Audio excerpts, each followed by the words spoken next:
Greetings fellow guitar travellers and welcome to episode 2 of Judge Shred.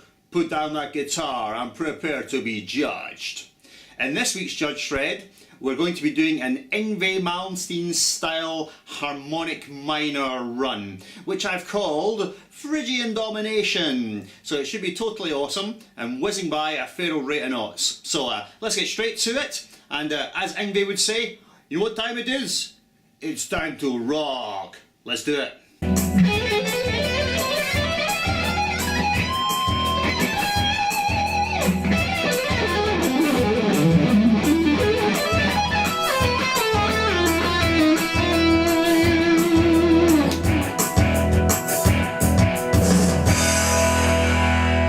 Okay, well, we hope you enjoyed that piece of neoclassical nonsense. This particular riff is in 3 discrete parts, so we're going to show you each part, and let's start with, unsurprisingly, part 1. Okay, let's begin. We're going to break down part 1, so first of all let's have a good listen to exactly what it is. This is part 1.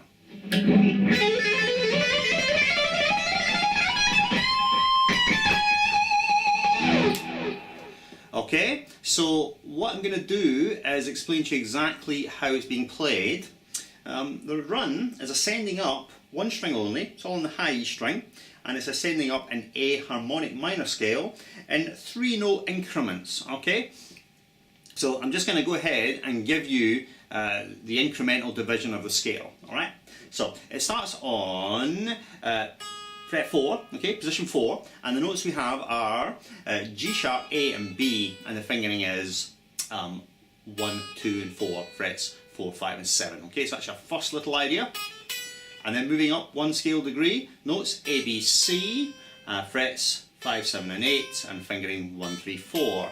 Next scale degree is B, C and D, fingers 1, 3, 4, and frets 7, 8 and 10. Continue on, next one, it's C, D and E, and fingering 1, 2 and 4, frets 8, 10, 12. Alright, and then again up, 10th position now, the notes are D, E, F, fingering 1, 3, 4, and fret numbers 10, 12, 13, and keep going now. It's tricky to stretch this one. We've got notes E, F, G sharp, and the fingering is 1, 2, 4, and the fret numbers are 12, 13 and 16. So you've got the G sharp there, little harmonic minor note. Alright, almost there now. So next increment up is these notes, F, G sharp and A, and the fingering is 1, 3 and 4. It's another tricky left hand fingering, that one. And the fret numbers are 13, 16 and 17, and one more to go now. 2 more to go. We've got the octave now, G sharp, A, B, fingering 1, 2, 4, and the fret numbers are 16, 17 and 19, and let me see. Yep, and one more to go. A, B and C, and fingering 1, 3, 4, and the fret numbers are 17, 19 and 20, alright? And that basically concludes the scale line in terms of the left hand shapes, okay? Alright, so what we're doing inside each shape is we're using a little left hand legato ostinato pattern, which I play very often indeed. And it's one of the patterns that I can probably play the best of all, and that's the reason I can play it so fast. So let me just go ahead and play you the pattern, and then we'll show you exactly what it is. So here's the left hand pattern.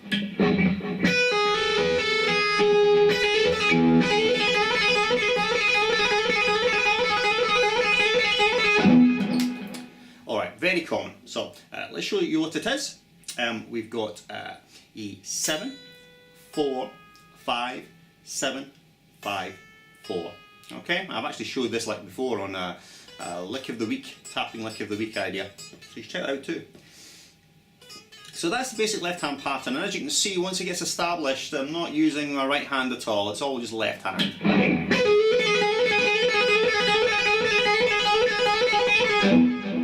Alright, now here's the idea. We're going to play this pattern once on every increment of the scale. So it starts off here, and then we move it up, and move it up, move it up, keep going, keep going, keep going, and going. Alright, and that's the whole thing. So let me give you the line all connected together at a slow tempo. Let's listen.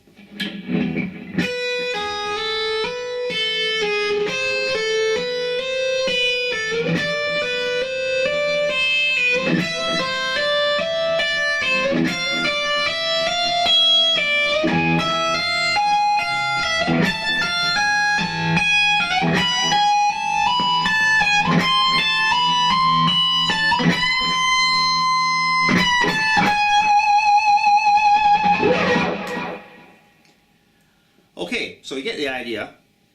When I end up playing it quicker, I end up dispensing with the right hand. I don't pick the first note of each 6-note group, so it becomes all left hand. So let me do it one more time at a sort of moderate tempo, and then we'll blast it up to the final tempo. Here's a slightly quicker tempo.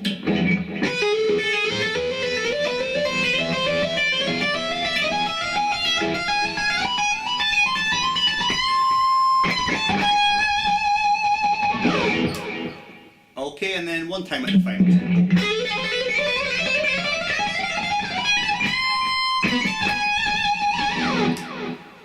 Okay, so that is the first part, and we're going to crack on with part 2 now. Okay, and here is part 2, which is merely a descending A harmonic minor run. Let's have a listen.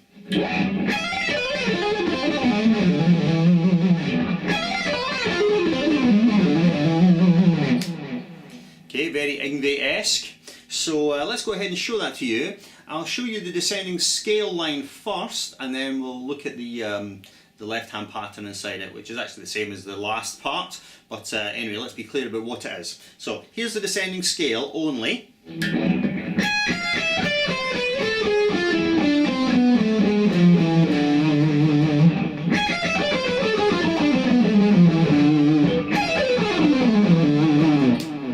Okay, so 3 notes per string, and the notes we have descending.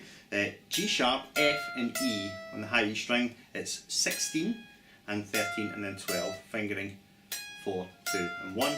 On the B string it's D, C and B, okay, and fret numbers 15, 13, 12, fingering 4, 2 and 1. On to the G now. We've got A, G sharp and F. Fret numbers are 14, 13 and 10, and the fingering 4, 3, 1. This little interval may cause some difficulty, awkward. And then on to the D string. We've got notes E, D, C, and fret numbers 14, 12, 10, and fingering is 4, 2, 1. It's easier, I hope. And then on to the A string, and the notes are B, A, G sharp, and the fret numbers are 14, 12, 11, and the fingering is 4, 2 and 1 again. One last string now, low E.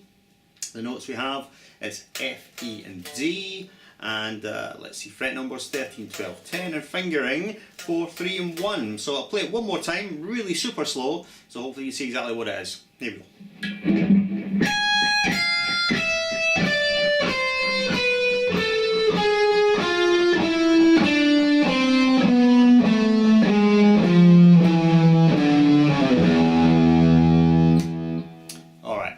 That's the scale. The same idea that we used in the previous section is applied in this section as well, in that a little repetitive ostinato pattern is repeated on each 3-note scale fragment, right? And it just so happens that the scale fragments are now going across the guitar and it's following the contour of the scale, alright? So let's just show you one bit at a time. Here will be the first little fragment. Okay, and the second one. Third. Last one, next one. Next one. Last one. And you play each idea or each fragment once. Okay, so here it is very slow. Let's have a listen.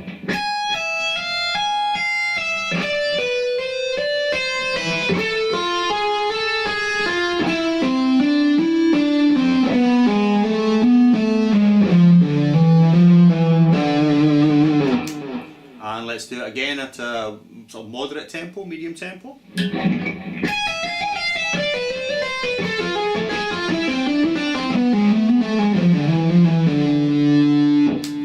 time we'll blast up to tempo. Again, when I'm playing at the quicker tempo, I don't use the right hand. It's all just left hand.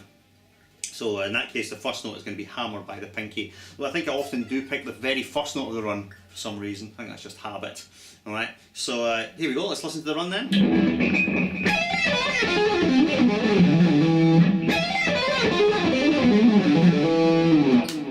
It's actually not that hard to do once you get the basic mechanic of this going. Great little finger strengthening exercise, this one. So have at it. Alright, so that's part 2, and now on to the final part, part 3.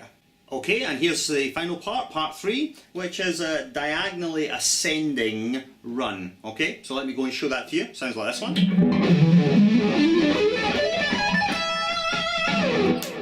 Okay, so again I'll show you the actual shape that I'm basing the line on first of all, and then we'll just show you the pattern. It's the same pattern again, ready for this ostinato pattern, as you can clearly tell.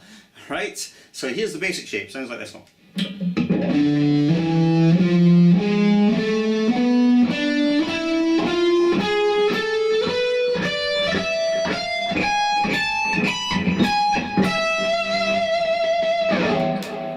Really common and completely stolen from Yngwie, but we love Yngwie, so that's okay. So let's just get into showing you the notes here. We've got D, E, F, right? Fret 10, 12, 13, fingering 1, 3, 4. And then G sharp, A, B, okay? Fret numbers are 11, 12, 14, and fingering 1, 2, 4. Now this 6-note pattern, this thing, just repeats in octaves. So once you've got one 6-note group together, the other 6-note groups should be easy, but I'll go ahead and show them to you anyway. So here's the beginning of the next 6-note group. Same notes again, D, E, F, and then G sharp, A, B. Okay? So what we've got is D 12, 14, 15, and then G 13, 14, 16. And then up another octave, we've got again D, E, F, G sharp, A, B, and fingering, we've got 1, 3, 4, 1, 2, 4, and fret numbers 15, 17, 18, and then 16, 17, 19. It's just a good shape for messing around with, it's good fun. Anywho, so once again, we've got our good old friend, this ostinato pattern, inside each scale degree, or each 3-note fragment. So here it is again, the run, very slowly ascending all the way up. Let's have a listen.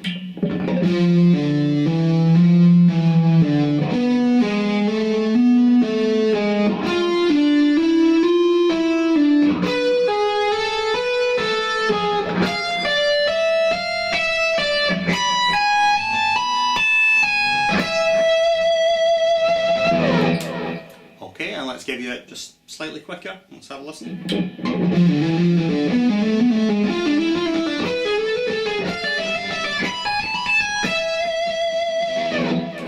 Actually on this one I should point out that I am picking the first note of every group, because I think I would find it hard to hammer on with the 4th finger because I'm moving this way forward up the neck, and so just to be sure that I really nail each note, I'm picking the first note of each 6-note group. I hope that's clear. Alright, so here it is up to quick tempo.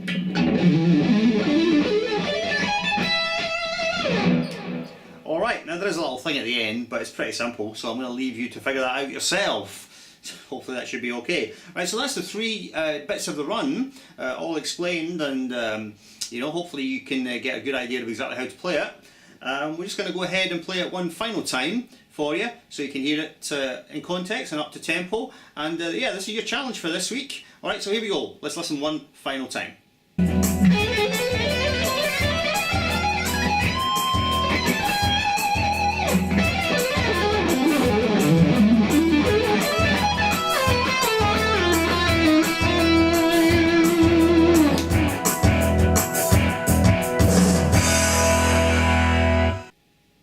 Now that wraps up for episode 2 of Judge Shred, I Am the Law.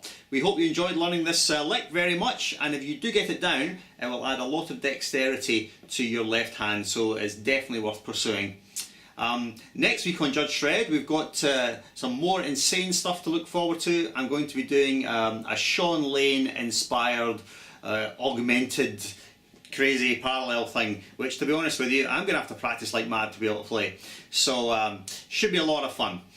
Before I go, I'll just encourage you to head over to my website, which is www.rowanjparker.com. There's a whole ton of content on there.